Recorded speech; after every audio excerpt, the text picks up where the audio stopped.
నమస్తే, welcome to HM TV. పిల్లల పెంపకం అనేది సవాళ్లతో కూడిన పని. పిల్లలకు ప్రేమగా చూసుకోవడంతో పాటు క్రమశిక్షణను పెంచడం కూడా ముఖ్యమే. పిల్లల్ని పెంచడం అంటే అన్ని సౌకర్యాలు అమర్చడమేనా? వాళ్ళకి కావాల్సిందేంటి, మనం ఇస్తున్నదేంటి అన్న ఆలోచన అమ్మ నాన్నకి రావాలి. అయితే ఈ ఆలోచన అనేది ఎప్పుడు కూడా వేధిస్తూనే ఉంటుంది. పిల్లల పెంపకంలో తెలివైన నిర్ణయాలు తీసుకోవడానికి కొన్ని అధ్యయనాల గురించి తెలుసుకోవడం చాలా ముఖ్యం. ఈ పేరెంటింగ్ స్టైల్స్ టెక్నిక్లో కొన్నింటిని అమలు చేస్తే మీ పిల్లల పెంపకంలో సహాయపడుతుంది. అమెరికన్ సైకలాజికల్ అసోసియేషన్ పరిశోధన పిల్లల అభివృద్ధిపై సానుకూల పేరెంటింగ్ ప్రయోజనకరమైన ప్రభావాలను హైలైట్ చేస్తుంది.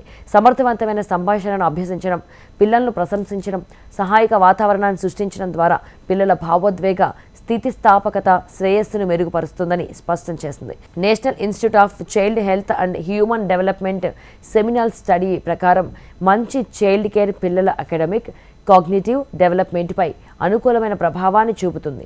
చిన్న పిల్లల స్క్రీన్ టైంను పరిమితం చేయాలని అమెరికన్ అకాడమీ ఆఫ్ పీడియాట్రిక్ అధ్యయనం సూచించింది.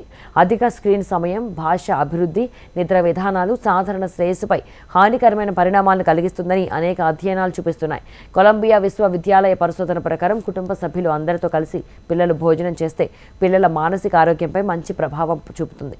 కుటుంబ సభ్యులతో కలిసి భోజనం చేయడం వల్ల సంబంధాలు మెరుగుపడుతుంది, వారిలో భద్రతా భావం పెరుగుతుంది. పిల్లల ఎదుగుదలకు తండ్రి పాత్ర కూడా ముఖ్యమని రిజల్ట్స్ ఆఫ్ ఫాదర్ పార్టిసిపేషన్ అనే అధ్యయనం స్పష్టం చేసింది.